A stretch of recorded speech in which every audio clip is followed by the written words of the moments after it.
Hey, good afternoon, everyone. Hope all is well. It is author Justina McFadden coming to you today from Brooklyn, New York, by way of Jacksonville, Florida today. I hope everyone is having a great day. I know I am. I'm in the sunshine state, although it is not too sunny today. And I'm coming to you today to talk to you about boogieing. And by boogieing, I mean not so much dancing, although I could speak for hours about dancing, but I'm not sure that that would change your life.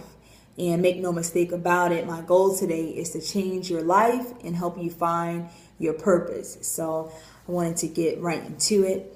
I am a published author of 8 books. My latest series, Life is a Lobster and Lobster Claws, is about finding your life's purpose.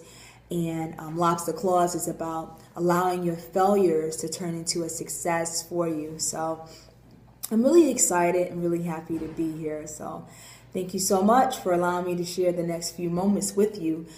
This is part 1 of a series to come. So here we are. Since I could remember, my name has been Boogie. You know, my family, they nicknamed me Boogie when I was a child for 3 reasons.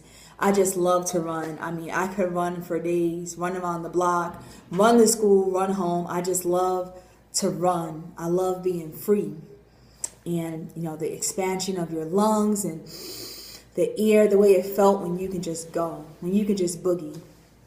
And the second reason they called me Boogie was because I love to dance, and I like the freedom of dancing, everything that went along with dancing. So dancing was always fun, so no wonder why that was the second reason why I was nicknamed Boogie.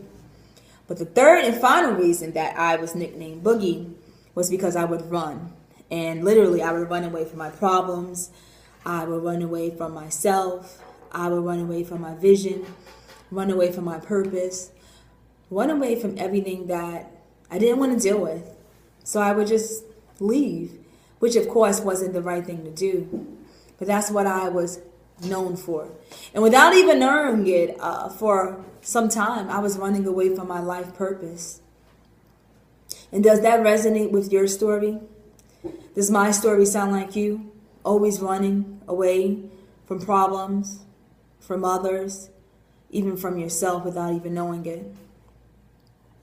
Were you the runner in your life? But I do have great news, is that today is the day that you can get out of this circle of confusion.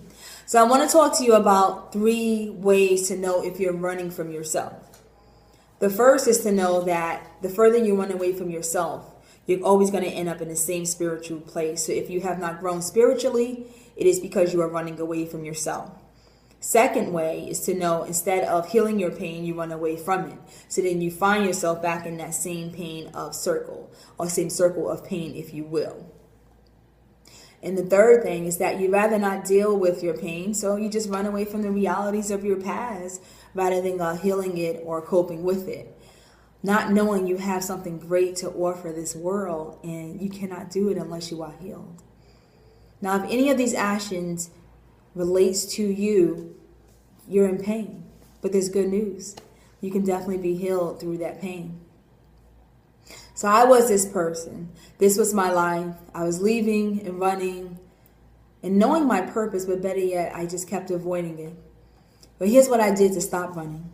The first thing I did to stop running is that I had to accept my past. I had to accept some ugly things about my past, some awful truths. I had to go to some dark places and dig deep within. The second thing I had to do was release it. So now when you name the pain, you say, hey, this is my pain. I was abused. I was a victim. So now you named it. The universe has heard you, and now you must release it. So after you release it, now you have to forgive it. And that's that third and final step, which is forgiveness. Think of a balloon that you're trying to release into the air, right? So there's a center block in the middle of that balloon. Do you think that the balloon will go in the air? Do you think it will, fly as high or elevate to its highest level? No, it can't, because there's something weighing it down. There's something holding it back. That's what your pain is like inside. It's holding it back. But the great news is that the day I found my purpose, my center block was released. And I'm hoping that someone out there today will release their center block. Stay tuned for part 2 of this special message. And remember, life is a lobster. Dig into your purpose. Bye.